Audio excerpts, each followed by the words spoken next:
വെള്ളിയാഴ്ചയാണ് ദൗർഭാഗ്യകരമായ ഈ സംഭവം ഉണ്ടാകുകയും അതിനുശേഷം അന്ന് ഈ രണ്ട് സിസ്റ്റർമാരും റിമാൻഡിലായതിനു ശേഷം മാത്രമാണ് നമ്മൾ ഈ വിഷയങ്ങളെക്കുറിച്ച് നമ്മൾ അറിയുന്നത്, പുറലോകം അറിയുന്നത്.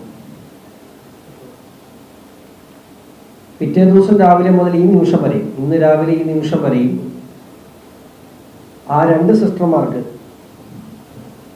നീതി ഉറപ്പാക്കുവാൻ വേണ്ട എല്ലാ സഹായങ്ങളും ബഹുമാനപ്പെട്ട BJP സംസ്ഥാന പ്രസിഡന്റ് രാജീവ് ചന്ദ്രശേഖർ നേതൃത്വത്തിൽ ഞങ്ങൾ അവരോടൊപ്പം ഉണ്ട്. അവിടെ ഈ സിസ്റ്റർമാരുടെ മഠത്തിലും അതോടൊപ്പം റെയിൽവേയിലും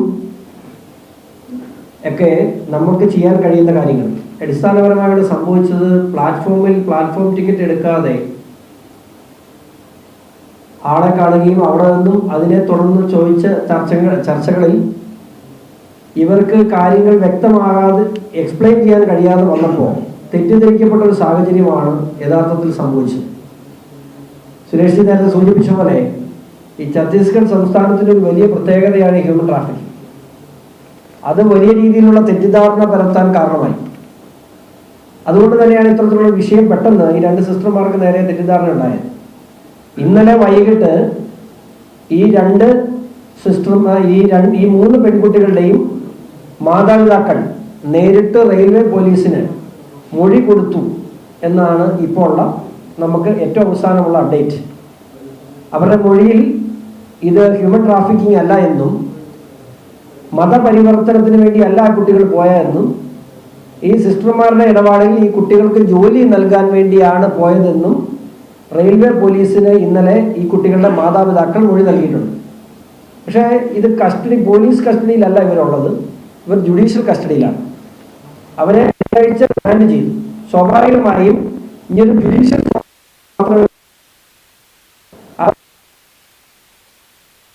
ഇന്ന് അവിടെ ജാമ്യാപേക്ഷ ഫയൽ ചെയ്യും. ആ ജാമ്യാപേക്ഷയിൽ മേൽ ജുഡീഷ്യറി, പ്രത്യേകിച്ച് അവിടുത്തെ മജിസ്ട്രേറ്റ് കോടതി എടുക്കുന്ന തീരുമാനം എന്താണ്, അവിടെ ബോധ്യപ്പെട്ട കാര്യങ്ങൾ റെയിൽവേ പോലീസ് കോടതിയെ ബോധ്യപ്പെടുത്തുന്ന സാഹചര്യം ഉണ്ടായിരിക്കുന്നത്. അവിടെ നിന്ന് രണ്ട് സിസ്റ്റർമാർക്ക് നീതി ലഭ്യമാക്കാൻ എന്തു ചെയ്യണോ അതെല്ലാം BJP സംസ്ഥാന പ്രസിഡന്റ് ശ്രീ രാജീവ് ചന്ദ്രശേഖറും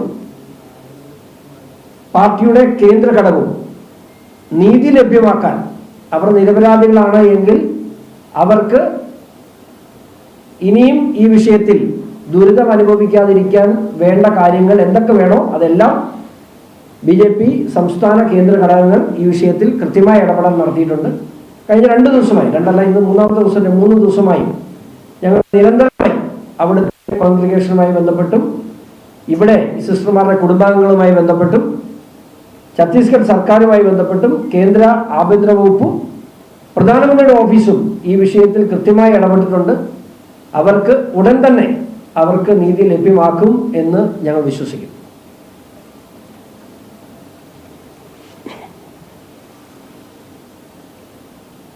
മറ്റെന്തെങ്കിലും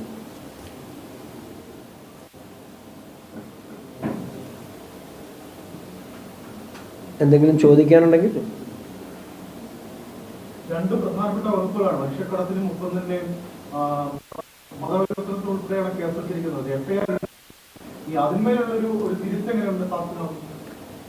അതിനെ സംബന്ധിച്ച് ഇന്നലെ അവരുടെ മൊഴിയിൽ ഒരു അഡീഷണൽ സ്റ്റേറ്റ്മെന്റ് കൊടുക്കാൻ കഴിയുമെന്നുള്ളതാണ് സ്വാഭാവികമായിട്ട് ഇനി പരിശോധിക്കേണ്ടത്. FIR ഇട്ടു. ആദ്യത്തെ ഒരു മൊഴി, പരാതിയുടെയും മൊഴിയുടെ അടിസ്ഥാനത്തിൽ FIR ഇടുക, കസ്റ്റഡിയിൽ കിട്ടുന്ന പ്രതിയെ മജിസ്ട്രേറ്റിന് മുമ്പിൽ ഹാജരാക്കുക. മജിസ്ട്രേറ്റിന് മുമ്പിൽ ആരെ എന്തെന്നുള്ളത് പ്രശ്നമല്ലല്ലോ, മുമ്പിൽ കിട്ടുന്ന FIR-ലെ മാത്രമാണ് പ്രശ്നം. അതിന് BNS സെക്ഷൻ 143(3)യും അതുപോലെ ഈ മതപരിവർത്തന നിരോധന നിയമം സെക്ഷൻ 4-ഉമാണ് ഇതിനകത്ത് FIR ഇട്ടിട്ടുള്ളത്. അപ്പോൾ ഇവരുടെ മൊഴി വിശ്വസനീയമായി എടുത്താൽ അവിടെ റെയിൽവേ പോലീസാണ്, ലോക്കൽ പോലീസല്ല, റെയിൽവേ പോലീസാണ്. അപ്പോൾ ഈ മാതാപിതാക്കളുടെ മൊഴിയുടെ അടിസ്ഥാനത്തിൽ ഒന്ന് കൺവേർഷൻ നടന്ന ഈ കുട്ടികൾ ക്രിസ്ത്യാനികളാണ്, ഈ പെൺകുട്ടികൾ ക്രിസ്ത്യൻസ് ആണെന്നാണ് നമുക്ക് കിട്ടുന്ന വിവരം. അപ്പോൾ അവിടെ ഒരു കൺവേർഷൻ എലമെൻ്റ് ഇല്ല. 2, ഇവരെ ജോലിക്ക് കൊണ്ടുപോയതാണെന്നുള്ള എല്ലാ പ്രൂഫും അവരുടെ മുമ്പിൽ ഹാജരാക്കിയിട്ടുണ്ട്. അപ്പോൾ ഇത് ഹ്യൂമൻ ട്രാഫിക്കിൻ്റെ എലമെൻറ്റും അവിടെ ഇല്ല എന്ന് ഇവരുടെ മൊഴിയിലൂടെ അഡീഷണൽ സ്റ്റേറ്റ്മെൻറ്റ് റെയിൽവേക്ക് അവർക്ക് കൊടുക്കാൻ കഴിയും. അഡീഷണൽ റിപ്പോർട്ട്, ഇൻവെസ്റ്റിഗേഷൻ റിപ്പോർട്ട് കൊടുക്കാൻ കഴിഞ്ഞാൽ മജിസ്ട്രേറ്റ് കോടതിയിൽ നിന്ന് തന്നെ ജാമ്യം ലഭിക്കാം. അത് ഡിസ്ക്രിപ്ഷൻ ഓഫ് മജിസ്ട്രേറ്റ്. കാരണം നോൺ ബെയിലബിൾ സെക്ഷനാണ് വന്നിട്ടുള്ളത്. സ്വാഭാവികമായും മജിസ്ട്രേറ്റ് കോടതിയിൽ നിന്ന് ജാമ്യം ലഭിക്കാൻ പറ്റുന്നതല്ല. അപ്പോൾ അങ്ങനെ ഉണ്ടെങ്കിൽ കൂടുതൽ നിയമ നടപടികൾ ആവശ്യം വരും. പക്ഷേ ഇവിടെ ഇങ്ങനെ ഒരു ഓപ്ഷൻ ഉണ്ട്. കാരണം അത് മജിസ്ട്രേറ്റിൻ്റെ ഡിസ്ക്രിപ്ഷനാണ്, നമ്മൾക്ക് അതിനകത്ത് ഇടപെടാൻ കഴിയുന്ന കാര്യങ്ങളല്ല. പക്ഷേ ഞങ്ങൾ ഉറച്ചു വിശ്വസിക്കുന്നു അവിടെ നിന്നും തന്നെ നമുക്ക് നീതി ലഭ്യമാകുമെന്നാണ് നമ്മൾ പ്രതീക്ഷിക്കുന്നത്. അത് നമ്മുടെ കയ്യിലിരിക്കുന്ന കാര്യങ്ങളല്ലല്ലോ, ജുഡീഷ്യൽ പ്രോസസ്സാണ്. ഈ ന്യൂനപക്ഷങ്ങളുടെ പൊതുവായ ആശങ്ക പറഞ്ഞിരിക്കുന്നത് ഇത് ഒറ്റപ്പെട്ട സംഭവമല്ല. പലയിടത്തും ബീഹാറിലും ഒഡീഷയിലും അടക്കം ഒരു കൊല്ലത്തിനിടയിൽ നിരന്തരം സംഭവങ്ങൾ ആവർത്തിക്കുകയാണ്. അത്തരം വിഷയങ്ങൾ എവിടെയൊക്കെ ഈ കഴിഞ്ഞ ഒരു വർഷത്തിനിടയിൽ നിങ്ങൾ CBSEയോട് തന്നെ ചോദിക്കുക. ഈ കഴിഞ്ഞ ഒരു വർഷക്കാലത്തിനിടയിൽ, പ്രത്യേകിച്ച് ഈ കഴിഞ്ഞ ഒരു വർഷക്കാലം, എൻ്റെ ഇത് പറയല്ല, പ്രത്യേകിച്ച് രാജീവ് ചന്ദ്രശേഖർ പ്രസിഡൻ്റായി വന്നതിന് ശേഷവും അതിന് മുമ്പ് കഴിഞ്ഞ ഒരു 1.5 വർഷക്കാലത്തിനിടയിൽ ഓൾ ഇന്ത്യ ലെവലിൽ ഇത്തരം വിഷയങ്ങളെ കൈകാര്യം ചെയ്യാൻ BJP വ്യവസ്ഥാപിതമായ ഒരു സംവിധാനം തന്നെ ഏർപ്പെടുത്തിയിട്ടുണ്ട്. ആ സംവിധാനങ്ങളിൽ നമുക്കറിയാം ഇത്രയും വലിയൊരു രാജ്യത്ത് 150 കോടി ജനം ജീവിക്കുന്നിടത്ത് ഏകപക്ഷീയമായ സംഭവങ്ങൾ പലതും ഉണ്ടാകാം. പക്ഷേ അത്തരം വിഷയങ്ങൾ അറിഞ്ഞാൽ ഇമ്മീഡിയറ്റ്ലി അതിനകത്ത് 24 മണിക്കൂറിനുള്ളിൽ തന്നെ അവിടെ ആക്ട് ചെയ്യാൻ പറ്റുന്ന ഒരു സാധനം. നമ്മുടെ സംസ്ഥാന പ്രസിഡന്റ് സ്ഥിരമായി പറയാനൊരു കാര്യമുണ്ട്, പൊളിറ്റിക്സ് ഓഫ് പെർഫോമൻസ്. ഇവിടെ അനുശോചനം രേഖപ്പെടുത്തുകയല്ല BJP ചെയ്യുക. അവിടെ എങ്ങനെ അതിന് പരിഹാരം കാണാൻ കഴിയുന്നു? ഇവർ എന്തെങ്കിലും നോർത്ത് ഇന്ത്യയിൽ ഇഷ്യൂസ് ഉണ്ടാകണേ എന്ന് പ്രാർത്ഥിക്കുന്ന കോൺഗ്രസ്സാണ് ഇവിടെ ഉള്ളത്. കാരണം BJPയിലെ നേതൃനിരയിലും BJPയിലേക്കും വലിയ രീതിയിൽ ക്രൈസ്തവ സമൂഹം കടന്നു വരുന്നതിൽ വലിയ അസ്വസ്ഥതയാണ് ഇവിടെ കോൺഗ്രസും CPM-നുള്ളത്. അവർ ഇപ്പോൾ എന്തൊരു സ്നേഹമാണ് കാണിക്കുന്നത്. ഇവിടെ കേരള സംസ്ഥാനത്ത് ഇതിൻ്റെ ഇരട്ടി പ്രശ്നങ്ങളുണ്ടാകുമ്പോൾ അവിടെയൊന്നും സംസാരിക്കാൻ ഇവർക്കില്ല. പക്ഷേ ഇവിടെ നോർത്ത് ഇന്ത്യയിൽ ഇഷ്യൂസ് ഉണ്ടാകുമ്പോൾ അതിനെ കേരളത്തിൽ പെരുപ്പിച്ച് കാണിക്കാൻ ഇപ്പോൾ ഇതേ കോൺഗ്രസ് ഇതിനെ സംബന്ധിച്ച് തമിഴ്നാട്ടിൽ മിണ്ടുന്നുണ്ടോ? ഇതേ കോൺഗ്രസ് കർണാടകയിൽ മിണ്ടുന്നുണ്ടോ? ഇല്ല. അപ്പോൾ ഇവിടെ എന്താണ് അടിസ്ഥാനപരമായി കേരളത്തിലെ ക്രൈസ്തവ സമൂഹം BJPയോട് അടുക്കുന്നു എന്നുള്ള ആകുലത നോർത്ത് ഇന്ത്യ ഇഷ്യൂസിനെ പെരുപ്പിച്ച് കാണിക്കാൻ. എന്നാൽ ഇവരെന്തെങ്കിലും അവിടെ ചെയ്തിട്ടുണ്ട് ഈ നിമിഷം വരെയും സംസ്ഥാനത്തിൻ്റെ മുഖ്യമന്ത്രി ആ കുടുംബത്തെയോ അല്ലെങ്കിൽ അവിടെ ഈ വിഷയത്തിൽ ഇടപെട്ട സഹായങ്ങൾ നൽകുവാനോ മറ്റെന്തെങ്കിലും കാര്യങ്ങൾക്ക് കേരളത്തിൻ്റെ മുഖ്യമന്ത്രി ഒരു കത്ത് പ്രധാനമന്ത്രിക്ക് എഴുതിയെന്ന് പറഞ്ഞ് ഇന്ന് ഫേസ്ബുക്ക് പോസ്റ്റ് കണ്ടു.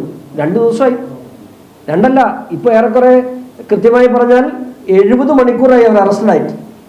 ഇപ്പോൾ ഇന്ന് രാവിലെ ഒരു കത്തെഴുതിയതല്ലാതെ ആ കുടുംബത്തിന്, നിങ്ങൾ ആ കുടുംബത്തോട് അന്വേഷിക്കൂ ഞങ്ങൾ എന്താ ചെയ്തതെന്ന്.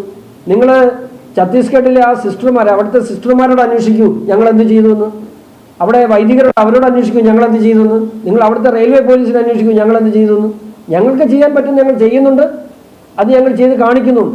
പക്ഷേ ഇതൊന്നും ചെയ്യാതെ ഒരു ഇഷ്യൂ ഉണ്ടായി. ആ ഇഷ്യൂവിൽ എന്തു ചെയ്തു എന്ന് പോലും, എന്താണ് വിഷയമെന്ന് പോലും ഈ പറയുന്ന നേതാക്കന്മാരോട് എന്താ അവിടെ സംഭവിച്ചതെന്നൊന്ന് ചോദിച്ചു നോക്കി, അവർക്കറിയില്ല. നോർത്ത് ഇന്ത്യയിലൊരു പ്രശ്നം ഉണ്ടായി, അത് BJPയുടെ കുറ്റമാണ്. BJP എന്ത് കുറ്റമാണ് ചെയ്തത്? അവിടെ ആ രാജ്യം ഭരിക്കുന്ന, ആ സംസ്ഥാനം ഭരിക്കുന്ന BJP ആണെന്ന്. ആ സംസ്ഥാനം ഭരിക്കുന്ന BJP ആയതുകൊണ്ടാണ് ഞങ്ങൾക്ക് ഇവിടെ ഇരുന്ന് പറയാൻ കഴിയുന്നത് ആ സിസ്റ്റർമാർക്ക് നീതി ലഭ്യമാകും. അത് ഞങ്ങളുടെ വാക്കാണ്, രാജീവ് ചന്ദ്രശേഖറിൻ്റെ വാക്കാണ്, BJP സംസ്ഥാന കമ്മിറ്റിയുടെ വാക്കാണ്, കേന്ദ്ര സർക്കാരിൻ്റെ വാക്കാണ്. ആ സിസ്റ്റർമാർക്ക് നീതി ലഭ്യമാകും. അതിന് എത്ര സമയമെടുക്കുമെന്നുള്ളതൊരു ജുഡീഷ്യൽ പ്രോസസ്സാണ്. അവിടെ അവർക്ക് നീതിപൂർവമായ അന്വേഷണം, ആ സിസ്റ്റർമാർക്ക് നീതിപൂർവമായി അവർ നിരപരാധികളാണ് എങ്കിൽ അവർക്ക് നീതി ലഭിക്കാൻ വഴി സംവിധാനവും ഭാരതീയ ജനതാ പാർട്ടി ചെയ്തിട്ടുണ്ട്.